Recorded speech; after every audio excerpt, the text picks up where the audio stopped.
Olá, meus amigos, minhas amigas aqui do Legal Educacional. Bem-vindos a mais um podcast com o coordenador, comigo, o professor Durval Salge Júnior. Hoje nós temos a grata satisfação, uma honra muito grande de ter conosco aqui uma das autoridades em direito condominial no Brasil. Nós estamos hoje aqui com a doutora Alessandra Bravo. Eu vou passar um breve currículo dela, porque realmente é um currículo expressivo, então eu vou fazer aqui uma síntese, né? A doutora Alessandra Bravo é pós-graduada em Contratos e Gestão Condominial, é síndica profissional, é especialista em Gestão e Administração Condominial, é mestranda em Direito Constitucional Civil, uma matéria belíssima, parabéns, professor. Diretora da Anacom em Campinas, ela é síndica profissional, ela é articulista, ela é professora da ESA, enfim, é docente do IDD. Então, dito isso, a gente já pode perceber, né, que nós estamos aqui realmente diante de uma convidada que vai nos agraciar, não é, com esse tema maravilhoso que é como se tornar, né, um síndico profissional. Eu acho que é um tema super importante que a gente tem que estar sempre aqui trazendo à baila, porque, como eu sempre falo, a gente sempre discute isso daí. O mais importante hoje em dia é você ter os produtos na sua prateleira. E um desses produtos é justamente isso, é você abrir esse campo de trabalho, abrir essa oportunidade de negócios lá no seu escritório. Então, com vocês, a professora Alessandra, eu já vou mandar uma pergunta já. Professora Alessandra, mais uma vez, muito obrigado por você estar aqui conosco. Professora, a gente, dentre todas as perguntas, eu acho que a gente teria que começar com essa. Quais as habilidades assim, interpessoais que você imagina que sejam importantes para uma pessoa se tornar síndico profissional? Muito obrigado. Bom, eu que agradeço o convite novamente, mas, bom, respondendo à pergunta, é necessário que a pessoa tenha proatividade primeiro do que qualquer coisa. Ela seja uma pessoa também que ela tenha coerência nas questões que ela vai estar tratando, porque ela vai tratar com pessoas. Então, também, uma das questões é gostar de pessoas. Não adianta só gostar de obras, gostar de como fazer movimentações de casa, alguma coisa do tipo. Não, tem que gostar de pessoas, porque um condomínio, a gente sempre brinca, não teria nenhum problema se não fosse as pessoas que ali residem, que elas que trazem as interfaces. Fora isso, uma pessoa além de comunicativa, gostar de pessoas, também uma pessoa que seja organizada. Por quê? Vai ser questionado sempre tudo que ela fizer, por mais transparência que tenha. Mas a partir do momento que ela não tem uma organização, até ela se perde. E ela se perdendo vai começar a trazer entraves que não precisaria estar trazendo e vários problemas internos dentro do condomínio. Esses três, assim, de todos é o primordial. E os demais é com certeza, está estudando bastante sobre o assunto, lendo bastante, tendo uma assessoria dentro do condomínio para poder auxiliar de engenheiro, advogado, uma administradora, uma equipe de profissionais, seja ele uns terceirizados ou até a portaria monitorada ou funcionário orgânico, quando possível um zelador, tudo isso fazendo um grupo, né, que auxilia nessa gestão. E, claro, também o conselho do próprio condomínio, porque se pega também oposição, é um outro problema. Então, mas a pessoa em si, comunicativa, organizada e, principalmente, gostar muito de pessoas. Perfeito. Eu vejo realmente essa questão de gostar muito de pessoas como uma das principais, né? Porque é lógico que a administradora ajuda, né, doutora Alessandra? Nós temos todas essas questões que são importantes para o síndico, mas eu acho que essa questão de gostar de pessoa, muito bem lembrado por ti, foi muito bacana. Professora, eu fico aqui imaginando, né? Eu estou aqui na minha casa, eu me desejo me tornar um síndico profissional. Diante dessas habilidades interpessoais, quais os cursos, quais, vamos dizer assim, os treinamentos que estão à minha disposição no mercado que eu possam me auxiliar nessa entrada na carreira? Bom, síndico profissional é uma profissão que, na verdade, até hoje ainda não é regulamentada, né?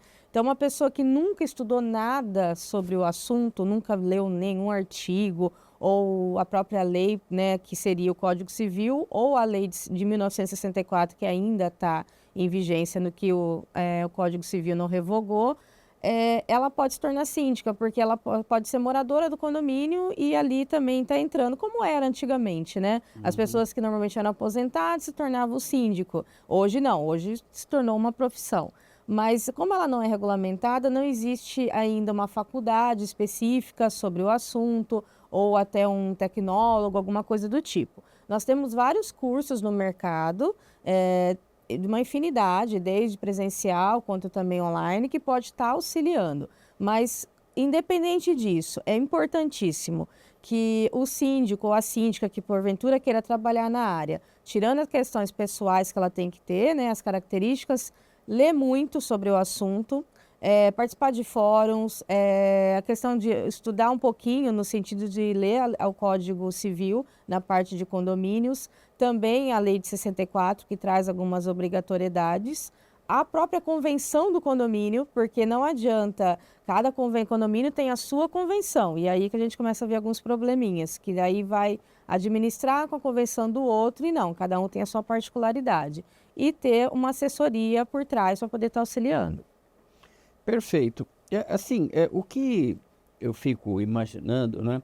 A partir dessa construção nossa aqui da nossa conversa, então nós temos as habilidades, aí nós acabamos de conversar um pouco sobre os cursos, não é? Sobre... E assim, eu fico imaginando como é que você enxerga hoje esse mercado de síndico profissional hoje no Brasil? Nós temos ainda muita lenha para queimar ou ele já está saturado, doutora Alessandra? Não, ainda tem bastante campo e tem muito oceano azul, porque tem vários, cada dia é uma coisa diferente, né? Vamos sair do trivial, condomínio residencial de apartamentos ou casas, ou condomínio comercial. Nós temos os condomínios mistos, que sempre existiu, mas agora voltou a figura realmente no Código Civil. Temos multipropriedade, temos condomínios de lote, temos condomínios de veraneio, temos também a questão do síndico preposto, que é aquela empresa de síndico que daí contrata outros síndicos para estar trabalhando para ela. E tem o síndico também preposto para imobiliárias, que fazem administração da parte daquelas pessoas que têm as locações. Então, assim, tem uma gama infinita. Fora a questão de mentoria, que temos síndico que trabalha também com mentoria, auxiliando o síndico. Então, assim, é um oceano azul. Ótimo. Excelente. Bom, vocês puderam perceber, né, de que é muito interessante. Esse tema, aliás, é um dos temas que realmente agradam muito, porque hoje em dia não se pode deixar de lado, mesmo que você vá a uma cidade muito pequena hoje, essa cidade tem condomínios fechados, né? Então hoje você percebe que embora ali sejam associações, e não o seu condomínio edilício, né, com a figura do síndico em especial, mas realmente um mercado que tem aí uma grande, não só ele é extenso, né, eu gostei da expressão que você usou, né, um oceano, muito interessante essa expressão, mas aí vem a pergunta, né, nós, tudo até agora, vamos dizer assim, estamos no campo positivo. Sim. Agora vamos um pouquinho para o campo das responsabilidades, né, eu gostei das respostas, eu estou gostando, eu gostaria muito de preparar para ser um síndico profissional. Doutora Alessandra, quais seriam essas responsabilidades desse síndico profissional? Você poderia pontuar? Bom, o síndico, além da questão de estar auxiliando nas discordâncias que tem internas das pessoas dentro do condomínio, que é descumprimento de regras e deveres, tem também a questão de gerência dos funcionários, dos prestadores de serviço. Tem também a questão de estabilidade civil perante tudo aquilo que ele vier a contratar no condomínio, e isso é um caso muito sério. Por isso a necessidade de ter um amparo, inclusive até do advogado condominialista, para quê? Não contratar coisas que depois ele responde. Quando a gente fala do síndico profissional, é recomendado sempre que ele tenha até uma apólice de seguro de prestação de serviço, responsabilidade civil, até porque respaldá-lo. Porque quando é o síndico do condomínio, normalmente vem isso, né, na própria apólice do seguro do condomínio. Mas ele responde com o próprio bem. Então tem que tomar certo cuidado, porque muitas vezes a gente pega assim, destituições de síndicos de forma errada, por questões de obras irregulares. Fora também que nós temos, infelizmente, no mercado, pessoas que, dentro do condomínio, anda muito dinheiro. e porventura às vezes não é muito bem organizado e visto. E aí, infelizmente, temos algumas pessoas no mercado que se utilizam disso de uma forma errada.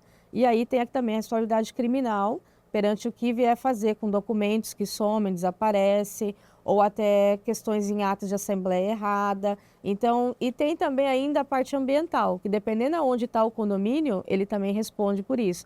Então, hoje, não pode se falar assim que o síndico, ele somente vai lá, assina cheque, como era antigamente, né, ou paga a conta e conversa com outro morador e com um zelador. Não, a responsabilidade dele é infinita, se dependendo, até para dizer infinita no sentido amplo mesmo, porque cada hora é uma coisa diferente, e dependendo, por isso que ele tem que estudar muito sobre o assunto e ter alguém por trás para poder estar auxiliando.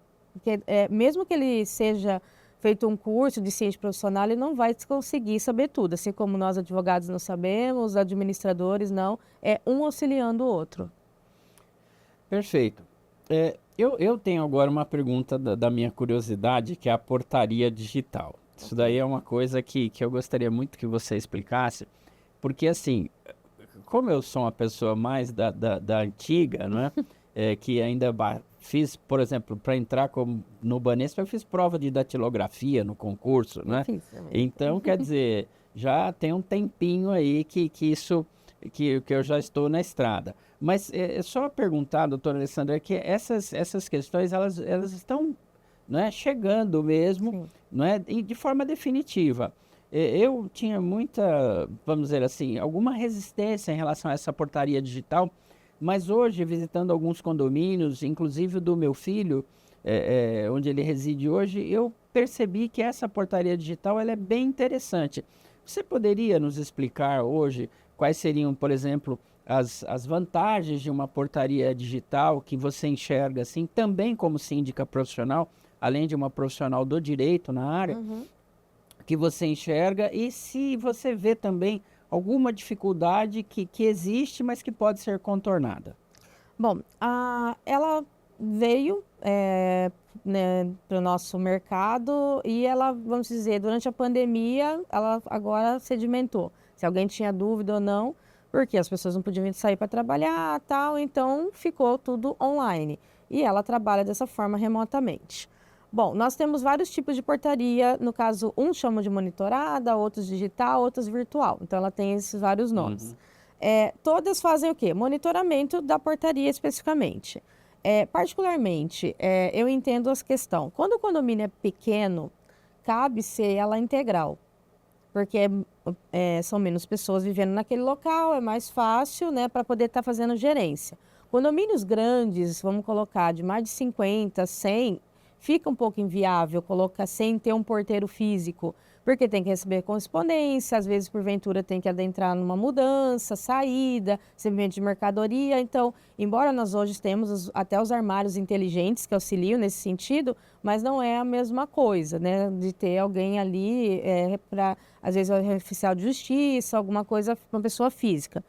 Embora alguns condomínios tenham ainda a questão dos serviços gerais que façam isso. Mas o ideal é o quê?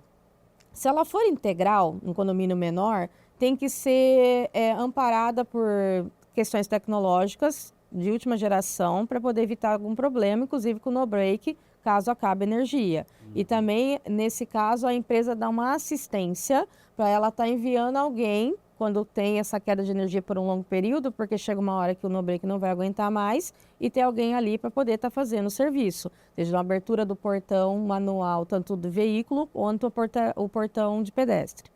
Agora, ela traz assim para os porteiros, especificamente, a questão de periculosidade ou insalubridade, que muitas discutem isso, dependendo do caso, onde está, onde é a portaria, e também a questão de resistência, caso de assalto, né? Porque não vai ter ninguém físico ali para poder ser rendido.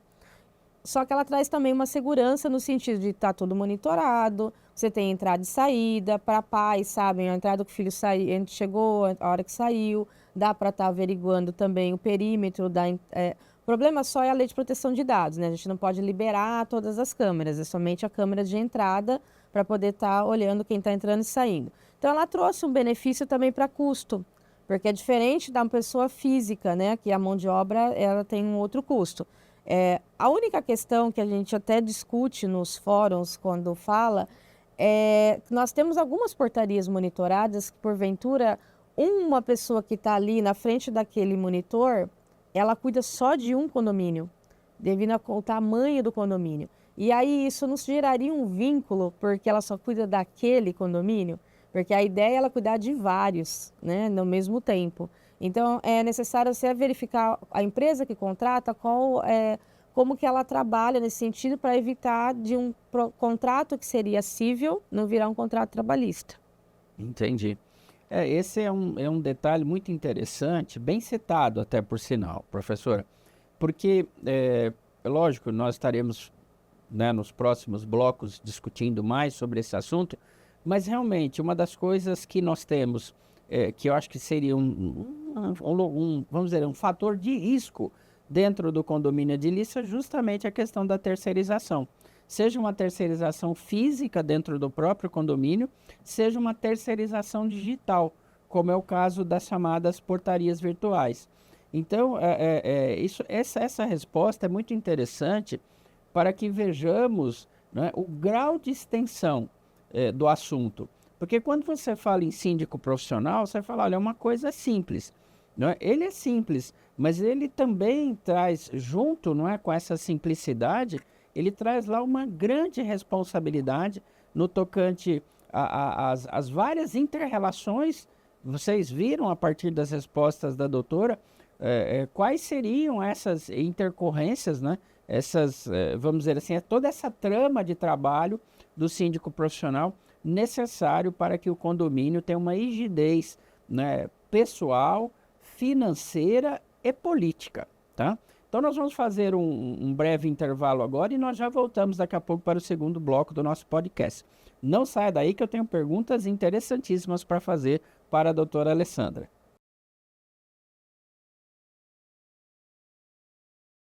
Olá pessoal, bem-vindos ao segundo bloco do nosso podcast de hoje. Nós estamos recebendo aqui a doutora Alessandra.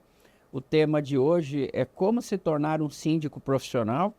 E eu, particularmente falando, estou adorando a entrevista. Eu acho, eu gosto muito dessa área de condomínio, acho que vocês também estão gostando muito. E agora nós teremos perguntas muito interessantes para a doutora Alessandra, a professora Alessandra. Eu vou misturando os vocativos, ora é doutora, ora é professora, né?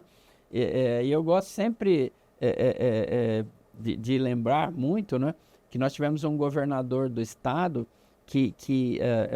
doutora Alessandra, que as pessoas entravam com ele no elevador e falavam assim, como vai, governador, Vossa Excelência? Ele falava assim, não, eu prefiro que me chame de professor. Então, veja, o vocativo preferido dele era professor, né? Então, isso é muito interessante. Bom, vamos lá. A gente vai, então, começar dirigindo uma pergunta que eu acho que é uma pergunta dos tempos modernos. Porque quando se fala em melhores práticas, eu acho que aí envolve muita coisa, mas a doutora Alessandra que vai esmiuçar isso daí para nós agora, mas é um tema super importante porque eu vejo que hoje as melhores práticas estão presentes na medicina, no direito, na engenharia, no síndico profissional, no piloto de avião, enfim, é uma frase, é uma expressão que veio para ficar. Então, doutora Alessandra, você poderia nos dar uma ideia, né, de quais seriam essas melhores práticas relacionadas a um síndico profissional em um condomínio edilício? Bom, na gestão, questão de transparência, comunicados diversos, preferencialmente uma vez ao mês, no mínimo. Dúvidas, toda vez que tiver divergência entre os condôminos, sempre pedir pareceres, apresentar, fazer reuniões também periódicas de esclarecimento, reuniões com o conselho. As assembleias deixar pontuais, especialmente assuntos que realmente precisam, não ficar fazendo assembleias em demasiado, trazendo às vezes porventura problemas para os condôminos, porque tem que se deslocar e às vezes são coisas que poderiam ser resolvidas de uma forma mais consensual. Utilizar enquetes, hoje nós temos tanto de aplicativos, até pelo WhatsApp do condomínio dá para ser feito, isso consegue ter um termômetro de como o condomínio está trabalhando. Treinamento com os funcionários, isso é assim, importantíssimo e eu não vejo quase essa gestão e porventura os funcionários não sabem nem como proceder e inclusive não sabe nem olhar a documentação do próprio condomínio quando a documentação também é falha. A questão de deixar organizado também em nuvem de preferência ou diretamente nos aplicativos ou até pela administradora, disponibilizado para todos os condôminos, os contratos, as pastas de prestação de conta com uma transparência. Essas são as boas práticas que demonstram que o síndico trabalha de forma organizada, diligente, transparente e também profissional. Então, nesse sentido, ele vai estar tranquilo para a parte da gestão. Quando a gente fala da parte interpessoal com os condôminos, ter horários, sim, pré-determinados para conversar, mas deixar também aberto um outro canal. E toda vez que receber uma dúvida, por mais esdrúxula que seja, é aquela verdade daquela pessoa. Desde que não esteja ofensa, tem que ser ouvida e conversado. E levado depois até a conversar com o conselho ou, caso de uma assembleia, se for necessário. Mas sim, ser verificado. Questão dos prestadores de serviço também, delimitar responsabilidades, tá presente sempre, organização também de obras, manutenções, são várias gamas que o síndico ele tem que ser um pouco de advogado, um pouco de engenheiro, um pouco de administrador, um pouco de psicólogo, né, um pouco de veterinário, né? Então, assim, às vezes um irmão, às vezes, né, mais ali para ser ou até uma irmã, quando é uma síndica, às vezes tem algumas síndicas são até faz um pouco até de papel de pai ou de mãe quando tem crianças envolvidas, né? Mas tem que estar ali presente, como eu disse bem no início, tem que gostar de pessoas. Vocês já viram aí que é muito bonito, né? É muito interessante esse caminho do síndico profissional, mas demanda aí realmente uma série de informações que você precisa se adequar para se tornar um síndico profissional. Isso daí, eu particularmente falando, acho que é uma das profissões do futuro, eu acho. Eu acho que hoje é muito interessante essa figura. E dentro da tua última resposta, que eu até gostei, você disse o seguinte, doutor Alessandro, precisa ser um pouco médico veterinário. E aí, aproveitando essa sua resposta e esse gancho, eu gostaria de perguntar um pouco para ti sobre a questão referente aos pets. Porque hoje em dia, e a doutora disse bem, nós temos um mundo antes da pandemia e nós temos um mundo depois da pandemia da Covid-19.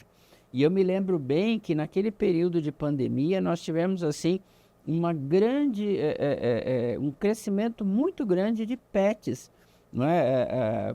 Sendo adotados, sendo adquiridos, não é? Eu particularmente falando adoro animais, né?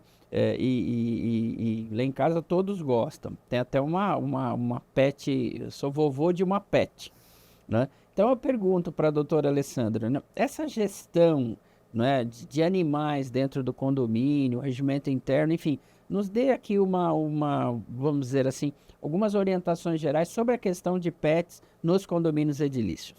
Bom, vamos lá. Ainda é um assunto bem polêmico dentro dos condomínios, até porque o direito animalista, né, que até eu fui me especializar nele para poder entender, porque eu peguei as dores de uma pet que a gente chama de animal comunitário, que ela apareceu no condomínio e não era de ninguém.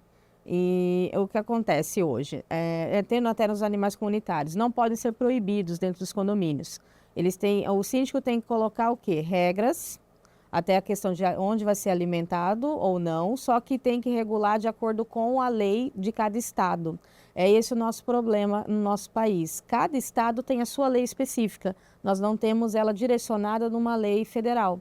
Então, o que é igual para todos os estados? A questão dos animais comunitários é um direito de quem, o tutor voluntário que dá a comida, se alimente, fazer o cadastro junto à prefeitura onde reside, levar para castração, veterinário, cuidar, e aí naquele condomínio ele ter responsabilidades perante esse pet. Caso nenhum condômino queira se responsabilizar porque é voluntário, aí o síndico tem que estar fazendo o quê? Providenciar, tentar doar as zoonose, caso da prefeitura, e caso não dê resultado, infelizmente, acionar o Ministério Público para que sejam tomadas providências referente àqueles animais. Mas quando é feito de forma correta, isso minimiza. E tem algumas lendas urbanas que trazem, que daí eu acho que não vai dar tempo de a gente entrar no assunto. Mas o que também é igualitário para todos. Não pode proibir o animal de transitar nas áreas comuns do condomínio, tá? Independente se está no regulamento interno ou na convenção, isso é constrangimento ilegal. E a única coisa tem que obrigar sim a andar de coleira ou trela e guia curta. Mas aí isso o síndico pode estar multando caso não esteja dessa forma. Mas proibir de transitar na área comum, não. Elevadores também não pode proibir. Entra também na questão de constrangimento ilegal, que é crime. Não pode obrigar a andar no colo. Também, porque eu não sei se aquela pessoa que vai estar carregando, ela pode ou não estar carregando, e dependendo do animal, não dá para carregar. Então, temos essa questão que, às vezes, porventura, traz vários problemas dentro do condomínio. Outra questão, que a gente tem um problema sério, nós temos os animais pets, só que nós temos também os animais de necessidade ou de assistência emocional. E aí, esses são um problema dentro do condomínio. Por quê? Nas assembleias, eu não posso, com um animal de necessidade ou de assistência emocional, sair de perto do seu tutor. Vou dar um exemplo. O animal de necessidade, cão-guia. Aonde essa pessoa está, ele é como uma extensão. Eu não posso falar, não, aqui você não vai poder entrar. Certo. O de necessidade, ele tem um laudo médico. Então, essa pessoa também necessita. Então, eu não posso. E aí, a gente tem vários problemas dentro dos condomínios, porque na assembleia não vai poder entrar. Dentro do salão de festa não vai poder entrar. E é um animal que universal, né? Ele pode estar presente onde for. Mas tem que ter o laudo específico. Fora isso, eu não posso proibir ninguém de ter animais dentro do seu apartamento, né? No caso, os pets. É claro que animais silvestres, cobras, né? Animais que podem, porventura, trazer problemas, isso sim, a convenção pode regulamentar. E aí, nesse caso, está denunciando e proibir. Mas um cão, um gato, um coelho, que são animais mais domésticos, não tem como ter proibição. Na cidade de São Paulo, especificamente, aqui tem uma lei que especifica até 10 animais por unidade. Por vezes a gente utiliza ela até por analogia para poder falar a quantidade, mas cada estado, cada município tem a sua regularização própria. E aqui no estado de São Paulo, propriamente dito, tem uma lei estadual que obriga, em caso de maus tratos, os síndicos denunciarem caso tenha problemas com pets de maus tratos ou crueldade. Exemplo de crueldade, os pets que ficam presos na sacada, dia e noite, aos fatores do tempo, que porventura acabam falecendo ou tendo alguns problemas de saúde. Perfeito. Essa é uma ideia interessante, não é? Porque hoje, até alguns anos atrás, o pet ele não ocupava a posição que ele ocupa hoje dentro da convivência familiar, não é? Isso é muito bonito de ver que a legislação ela evolui para amplificar o direito dos animais, né? Os domésticos, o mesmo direito ambiental trata muito isso no meio ambiente natural, né? Que são os animais, mesmo aqueles que estão na natureza, são sempre muito bem protegidos. Isso é uma coisa muito boa. E aí, dentro dessa linha de pensamento que nós estamos trabalhando, da questão do pet, a doutora bem disse da questão dos maus tratos e tal. Doutora Alessandra, não tem como nós enfrentarmos esse tema de como se tornar um síndico profissional sem enfrentarmos um outro tema agora que eu vejo que é importante. Ele até refoge um pouco da questão do síndico profissional, mas eu acho que quem está nos assistindo também quer ouvir um pouco sobre o condomínio edilício. Então eu vou me permitir fazer essa pergunta. Ela é uma pergunta, vamos dizer assim, paralelo ao tema, né, que é como se tornar um síndico profissional, mas eu vejo ela pertinente nesse momento, que é a questão da violência doméstica, que nós temos cada vez mais enfrentado nos noticiários, né, toda essa questão referente à violência, né, o feminicídio e todas essas coisas muito tristes que estão acontecendo, essa escalada desenfreada de violência. E se ela é uma violência fora do condomínio, ela também estará presente no condomínio, né? Então eu gostaria, assim, se a doutora pudesse nos dizer algumas questões sobre esse assunto, seria interessante, ainda que, vamos dizer assim, em linha paralela, mas daqui a pouco eu retomo com uma pergunta dentro do nosso tema. Claro. Na verdade, é extremamente pertinente, porque, como a gente até falou no início, nós temos que tratar pessoas.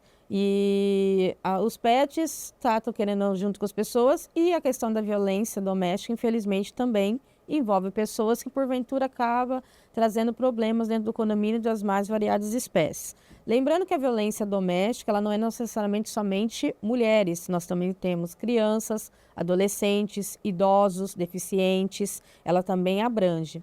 Aqui no estado de São Paulo, propriamente dito, nós temos uma lei que obriga que os síndicos denunciem caso de constatada questão de violência doméstica. No ato 190, se de posterior a isso, através de flagrante seja testemunho ou alguém venha relatar ou até por câmeras do condomínio, né, fazer a denúncia diretamente no Ministério Público para que tome as devidas providências. A questão também que nós temos alguns problemas referente à violência doméstica é porventura ninguém quer interferir, né? E às vezes o ato está acontecendo naquele momento, as pessoas acham que é somente uma briga, né? Fala aquela lenda urbana que, né, em briga de marido e mulher ninguém mete a colher, mas dá para entender quando é uma discussão e quando a coisa foge ao controle. Durante a pandemia isso ficou mais evidente, né? Porque quem não sabia que infelizmente aquela mulher ou aquela criança ou aquele idoso sofria, infelizmente veio tomar conhecimento porque ficou todo mundo confinado. E aí a nossa lei até saiu até muito posterior a ela, infelizmente. Vai fazer ainda 2 anos que ela está em vigência. 3 anos que ela está em vigência no nosso estado, mas nós temos outras legislações em outros estados que já estão em vigência muito antes, que trazem inclusive multa. E até fazendo uma crítica, tá? A nossa lei, a nossa não prevê a obrigatoriedade de multa caso o condomínio denuncie. Outros estados temos multas que chegam até R$400 mil. Então, do Mato Grosso é uma, e se eu não me engano de Sergipe. Ela até traz também se caso acontecer de presenciar, vir a ter morte, sair de dentro do condomínio, denúncia de investigação que vier a saber que tinha e não foi denunciado. Então, existe formas de estar resolvendo isso sem a pessoa se indispor, porque, é claro, ninguém vai bater na porta na hora que está acontecendo, né, que a gente sempre brinca, não é ninguém a Mulher Maravilha ou o Superman que vai lá bater na porta, porque não sabe se a pessoa está armada, acontecer alguma coisa. Mas é 190, tentar conversar do lado de fora, ver se enquanto a pessoa estiver te respondendo, ela não está agredindo, porque ela está ali, né? Sim. Então, você tira o foco até a polícia chegar para poder tomar providência. Fez de outra forma, verificou, leva-se depois na delegacia, através de abertura de inquérito, ou diretamente ao Ministério Público, mas não se negligenciar. E não só como mulher, também com os outros que porventura aparecem, idosos machucados, ou desaparecem, depois de um tempo aparecem novamente, você sabe que está dentro do apartamento, ou crianças. Que a criança ela é mais fácil de ser identificada porque ela é muito agressiva ou ela é muito apática. Claro. E aí você já começa a entender que está tendo alguma coisa errada ali. Sim. Bom, agradeço. Era uma questão, e eu acho importantíssimo, sempre quando nós falamos sobre a questão, qualquer questão ligada a condomínio, ainda que o tema seja, né, como se tornar um síndico profissional, eu acho importante trazer à baila essa informação. Agradeço muitíssimo a resposta. Bom, agora vai uma outra pergunta minha, uma curiosidade minha. Eu acho, eu que estou nesse ramo de direito imobiliário desde 1979, mas assim, o que eu vejo hoje em dia, doutora Alessandra, são regimentos internos desatualizados. E quando eu não vejo regimentos internos desatualizados, eu vejo que eles estão fora do foco. Por exemplo, um ano atrás eu visitei um determinado condomínio de início, e o regimento interno era copiado de um imóvel na praia, à beira-mar. Então você tinha lá no meio aqui de São Paulo, capital, a informação, olha, saindo do banho de mar, entrando... Quer dizer, então um regimento interno de São Paulo, capital, relacionado a uma cidade praiana. Quer dizer, então, hoje não é só o regimento interno, também se puder a doutora Alessandra nos dar uma palhinha sobre a questão da convenção. Então, convenção e regimento interno são duas coisas que o síndico profissional terá que trabalhar. E aí, nesse sentido, como é que a doutora Alessandra enxerga esse tema? Bom, infelizmente, isso é uma realidade da maioria dos condomínios do nosso país. Copia e cola, né? E engraçado que nem existia internet muito naquela época, né? Porque é de 1980, né? Não, é verdade. 90, não sei nem como Era um conseguia, né? copia e cola com aquele da Carbono, escola, né? né? Que ficar cheirando álcool, né? Com O aquela. mimeógrafo. Isso, boa, Então boa. é meio, né? E as que são datilografada e escrita à mão, que eu acho impressionante, mas ainda existe, eu ainda pego algumas. Só que assim, não é a realidade, nem é hoje, né? Nem a convenção, o regulamento interno dessa época é a realidade de hoje, quanto menos alguns são realmente a realidade daquele condomínio. E bem dito pelo professor, não condiz com nada. Eu já peguei já também alguns que tinha sauna, piscina, o condomínio só tinha uma torre entrada e saída para a rua, não tinha mais nada. Então, assim, é normal? Não é que é normal, é habitual ver isso, infelizmente. O que acontece também hoje, muitos falam, não, sou especialista em fazer regulamento interno e convenção, só que não olha o condomínio. Primeiro você tem que fazer o que eu falo?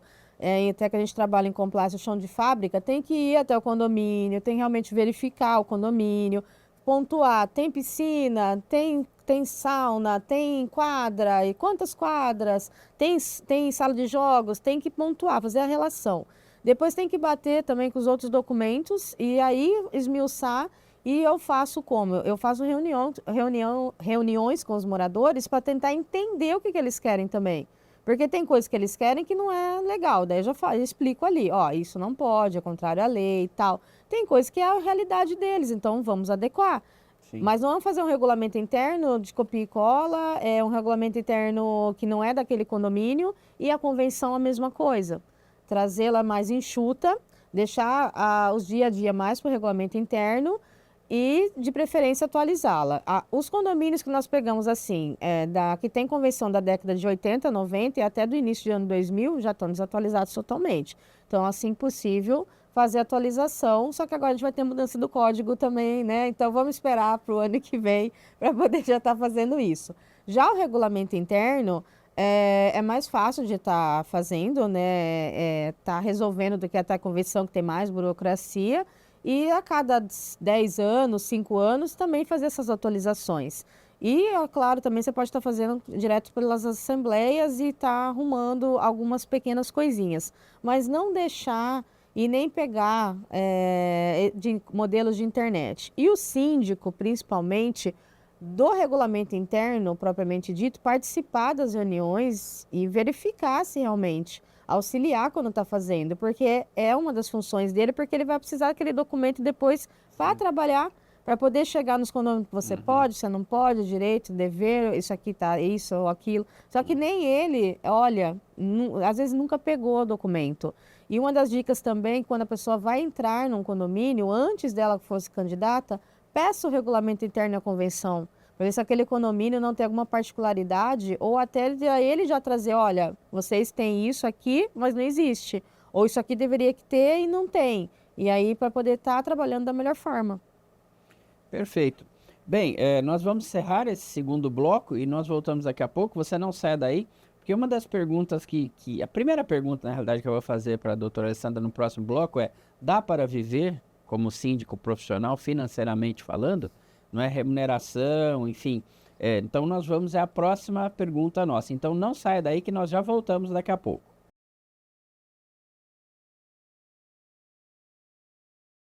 Olá pessoal, bem-vindos ao terceiro e último bloco da nossa entrevista. Eu já estou aqui entristecido porque para mim é um tema espetacular, não é? Estou aqui absolutamente maravilhado, não é, com as respostas. Muito obrigado, doutora Alessandra. Realmente muito agradável, a sua exposição é muito objetiva, muito didática. E agora eu quero ver você arrasar na próxima pergunta, como já está arrasando, que é a questão referente a que todo mundo quer saber quando a gente faz um bate-bola como esse, um podcast como esse. No Brasil hoje, daria para viver, vamos chamar assim, dignamente, com uma remuneração de síndico profissional? Sim, dá sim. Muitas pessoas chegaram a largar seus empregos, outros estavam também desempregados, quando começaram a ver esse mercado, que é o que eu falei no início, Oceano Azul, né? Que está aí. e não necessariamente somente como síndicos, somente de condomínios de apartamentos, que tem hoje uma gama infinita, inclusive até se especializar como síndicos de implantação específicos só para fazer implantação de condomínio, ou síndicos de condomínio só comercial e por aí vai. E sim, tem remunerações, os valores, tem síndicos, quando ele abre até a empresa e coloca outros síndicos prepostos para trabalhar com ele, então aí acaba sendo infinito a questão de remuneração. Temos síndicos que eu já vi, desde que recebe somente, vamos colocar, na casa de um salário mínimo por condomínio, como temos que recebe 10 salários por condomínio. Já cheguei a ver um síndico que recebia 20 salários, então depende. Quando em condomínio clube, né, que tem aquele infinidade de coisas para ser, o síndico tem que ficar presente lá muito mais tempo, então às vezes ficou até dedicação exclusiva, então consegue ter uma remuneração bem maior que isso, ou abrir a empresa mesmo e ter várias pessoas trabalhando com ele, ou sócios, né, para poder estar dividindo. Isso é viável, é plausível e muitos estão fazendo e quando entende, trabalhando, claro, dentro de transparência, comunicação, amar pessoas e também trazendo um aparato atrás para poder estar auxiliando, porque sozinho realmente acaba sendo impossível. Mas lembrando somente uma coisa, não tente, que quem está nos ouvindo, né, pegar todos os condomínios sozinho. Eu já cheguei a ouvir um síndico, uma pessoa só falou, eu tenho 15 condomínios. É humanamente impossível uma pessoa cuidar de 15 condomínios sozinhas.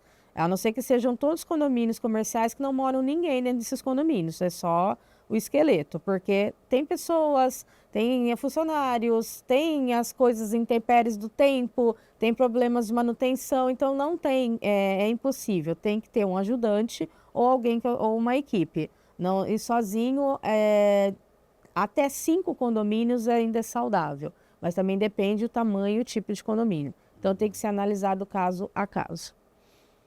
Essa posição depende do tamanho do condomínio. Eu até uma conversa informal, né, com uma roda de amigos, me veio a informação, não vou falar o bairro aqui de São Paulo, mas o condomínio era tão grande, doutora, que uma vez me falaram, e é uma realidade, que nós tínhamos ao mesmo tempo lá quase 200 motoqueiros entregando, vamos dizer assim, alimentação. Então você veja 200 motoqueiros ali na porta, não é, entregando o tamanho, não é uma cidade, é uma verdadeira cidade. Sim. Então eu acho que essa questão da remuneração, sendo expressiva, a gente tem que verificar, não é, de que, imagine, né, quanto maior a responsabilidade, maior a remuneração. Ele quase que se torna um CEO, né, um subprefeito, Sim. um prefeito. Então realmente é uma área interessante, é uma área interessante até economicamente, eu vejo dessa maneira, eu enxergo dessa maneira, e acho que vale muito a pena, se você tem esse interesse em procurar aqui, não só as informações que nós discutimos aqui nesse podcast, também como outras informações que você encontra aí nas redes sociais, é lógico que fidedignas, né, relacionadas ao assunto. A próxima pergunta que eu tenho a fazer, ela diz respeito justamente àquele período em que nós viramos a chavinha. Eu já falei aqui que foi o período da Covid-19.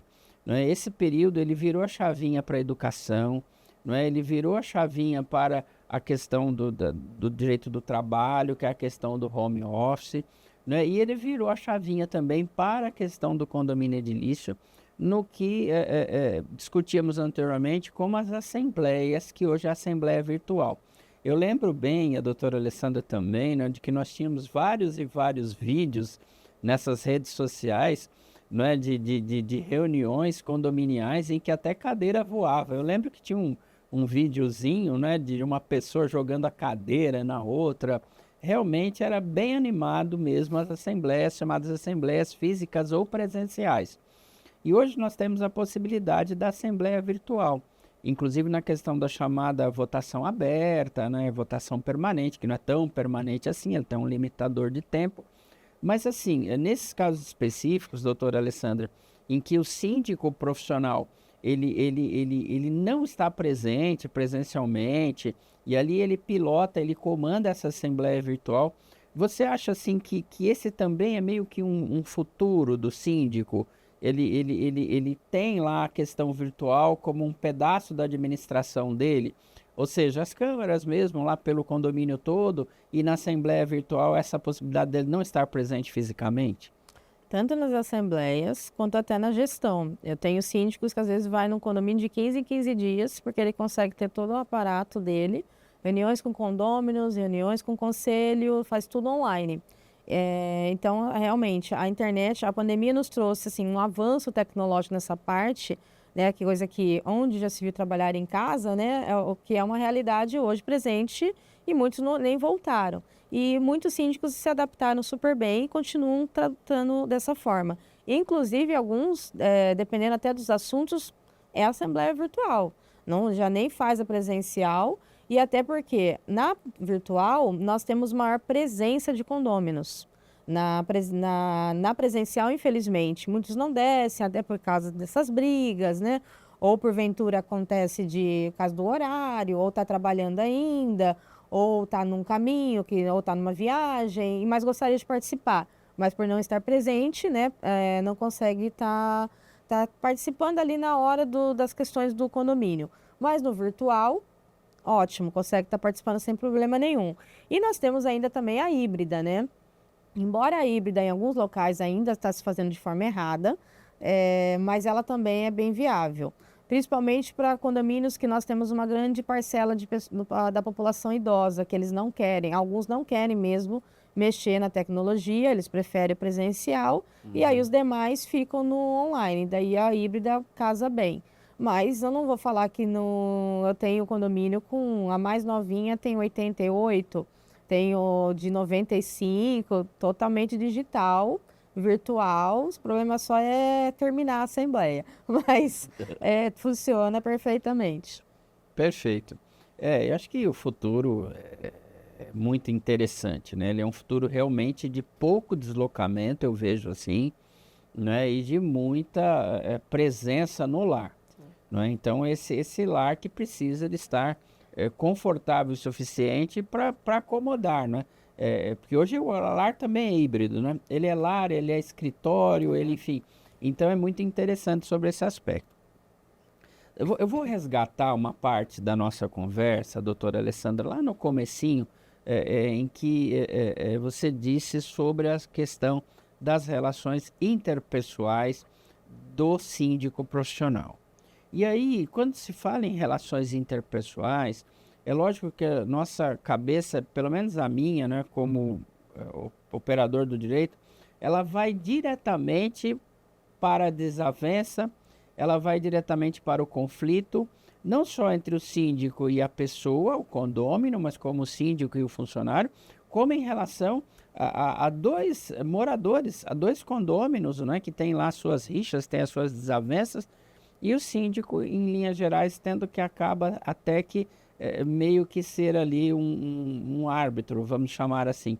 Então, nesse sentido, eu gostaria que, se possível, que a doutora nos falasse como se tornar um síndico profissional nessa questão da conciliação dentro do condomínio edilício e a necessidade também desse síndico profissional conhecer um pouco, não é, sobre esse assunto.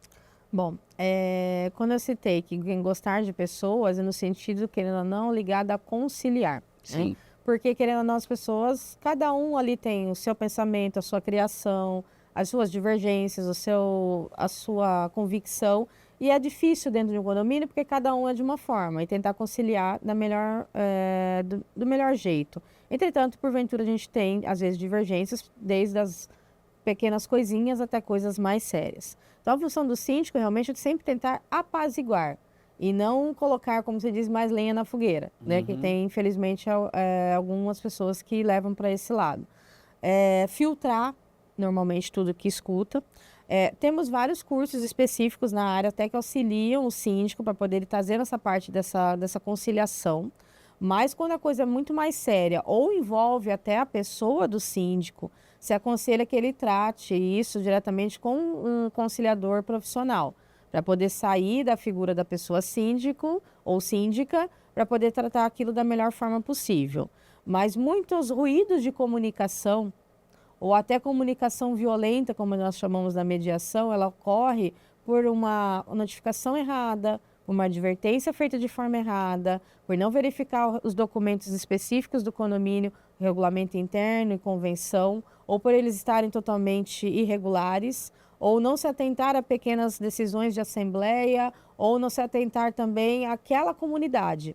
Porque, de acordo com... Às vezes a gente tem coisas, como eu disse, quando nós falamos do regulamento interno, que serve para aquele condomínio, mas não serve para os condomínios do lado.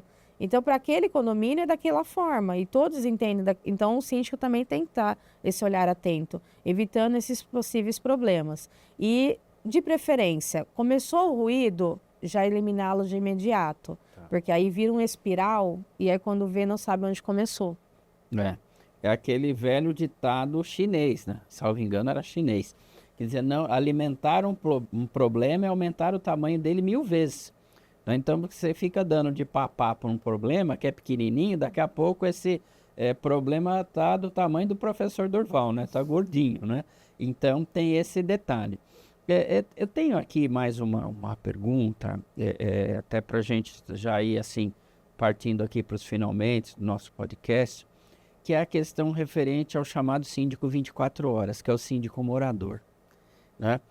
E aí, aqui eu quero fazer uma pergunta muito mais até sobre o aspecto de você enxergar isso daí como síndica profissional, até um pouco menos jurídico e mais, vamos dizer assim, pessoal, desse síndico morador. Eu fico aqui imaginando e me coloco hoje nessa questão de que nos condomínios em que eu já vivi, e eu resido hoje num condomínio edilício, eu já tive síndicos moradores e síndicos profissionais. E eu confesso para vocês que é muito difícil para o síndico morador que fica ali 24 horas por dia. Então eu gostaria que a doutora Alessandra conversasse um pouco conosco sobre essa questão referente ao chamado síndico 24 horas. Quer dizer, não é o síndico 24 horas porque ele está nas redes sociais 24 horas. Não, ele é 24 horas porque ele mora comigo no mesmo condomínio. Então, conversa um pouco conosco aqui sobre essa questão. E tem uma pergunta, né? Você seria síndica do seu próprio condomínio? Essa é um desdobramento da minha pergunta. Então eu já vou responder com o desdobramento. Eu fui síndica do meu condomínio por 8 anos, onde eu residia. Uhum. Comecei como síndica moradora. E aí eu fui síndica 24 horas. Bom, a questão do síndico morador. A diferença, né, que o síndico profissional, ele trata realmente, ele gera aquilo mais como uma empresa. Então, ele está um pouco distante dos conflitos, não fica ali ativamente, né, não está... Às vezes tem uma rusga, alguma coisa, você já sai no elevador, você já está com a pessoa, no estacionamento, você vai para portaria, e aí quando é o problema com a pessoa que ali reside, né? A questão de 24 horas é 24 horas, por mais que a gente fale não. Deu problema, bate na sua porta, não tem horário, não tem dia, portão quebra no Natal, ele dá problema no dia do seu aniversário, você tem que ir no lugar, não dá para você ir, realmente é assim que funciona. Por isso, a necessidade de ter profissionais para poder estar auxiliando. O portão quebrou, não precisar o síndico ficar lá, ele ter quem chamar para poder resolver o problema. Ter funcionários no condomínio para poder estar auxiliando. Eu já tive, por exemplo, rendição, que não foi, até para evitar problemas para o condomínio, eu pedia para ir embora e eu ficava na portaria. Já fiz muito isso. É certo? Não é. Não é correto. Mas aí você está ali, você gera como se fosse sua casa, você faz assim, você esquece CNPJ e isso é um problema. E isso acontece muito com o síndico orgânico, que às vezes ele não consegue separar a casa do CNPJ, da parte comercial. Ali ele está exercendo um trabalho, né? Mesmo que ele receba somente a cota do condomínio, não receba nenhum salário ou nenhuma ajuda de custo, ou alguns até que não recebem nem isso, nem a cota do próprio condomínio, mas ele está exercendo uma função. Então, ele tem que gerir aquilo como um serviço. O problema realmente os condomínios não entendem isso, então é necessário colocar algumas ponderações. Quando você viajar, você não viaja, trocar de carro, você não troca, né? Porque tudo você está usando dinheiro do condomínio. Isso é praxe. Mas é por isso que tem que ter uma vida regrada, né? Tem que saber diferenciar e entender, ter os profissionais para poder estar auxiliando. Eu não vou falar que é fácil, que não é, tá? Não que o síndico profissional seja mais fácil, mas o fato de você estar presente no local, realmente ele traz umas certas implicações. Mas, ao fato de você estar ali e ser seu, você tem um olhar um pouco diferente, às vezes, de algumas pessoas como profissional. Então, ambos têm os prós e os contras, né? A única coisa do síndico orgânico é ele começar a delimitar, porque senão não tem separação. Se ele vai no vizinho e o outro vizinho não gosta, tá na casa do vizinho e aí, não tem. Então, ele tem que, às vezes, não conseguir ter amizade com ninguém, porque se ele tiver que multar, notificar. E outra coisa também, não privilegiar nunca ninguém. É igual, todos os condôminos. Essa imparcialidade é É importante. necessário e isso é difícil. Porventura, isso às vezes é complicado. Eu mesmo perdi muitas amizades do condomínio porque eu tive que agir como síndica. Eu fui eleita para isso. Mas a pessoa não entende, ela vê de outra forma. Depois né, mas no início, como eu digo, trabalhar com pessoas, tem que gostar de pessoas. Tem que gostar de pessoas, é verdade. Bem, nós nos dedicamos a um tema hoje que eu acho um tema muitíssimo importante, que é a questão relacionada ao síndico profissional, como se tornar um síndico profissional. Agradecemos muitíssimo, doutora Alessandra, agradeço de coração a sua presença, muito nos honra aqui no Legal Educacional, muito interessante todos os pontos por ti abordados. Eu fiquei muito encantado com esse podcast, com essa entrevista, espero também do fundo do coração que vocês tenham gostado. Né? E pode ter certeza absoluta que nós futuramente chamaremos você aqui de novo para novos temas relacionados à área de condomínio edilício, que é um tema sempre que nas redes sociais, e mesmo os meus alunos nas minhas pós-graduações, eles sempre estão em contato comigo relacionados a esses problemas, né? Essas questões relacionadas ao condomínio edilício. Então, muito obrigado pela sua presença. Eu vou lhe dar novamente a palavra para você fazer uma despedida para os nossos, as pessoas que estão nos assistindo. Mais uma vez, muito obrigado em meu nome, em nome do Legal Educacional. Professora. Eu que agradeço. Bom, gostaria só de deixar, né, para quem está nos assistindo, quem quiser trabalhar nessa área, é uma área promissora, realmente tem um campo vasto, é um oceano azul, mas se especialize. Não pegue todos os tipos de condomínio e nem fique olhando salário somente. Olhe aquilo que você gosta de trabalhar. Dentro de quais são suas aptidões e nisso você tem um condomínio específico para você estar vindo trabalhar. Seja um condomínio de veraneio, comercial, residencial, um misto, como um preposto, ou até para poder auxiliar num condomínio de garden, um condomínio clube, enfim. Mas se especialize que aí o céu é o limite nessa área que cada vez cresce mais. Então, meu muito obrigado mais uma vez. Nós estaremos juntos em outras oportunidades e fiquem sempre de olho, né? O Legal Educacional sempre com novidades, tá bom? Acompanhe nas redes sociais e nós estaremos juntos em outras oportunidades. Até lá, pessoal!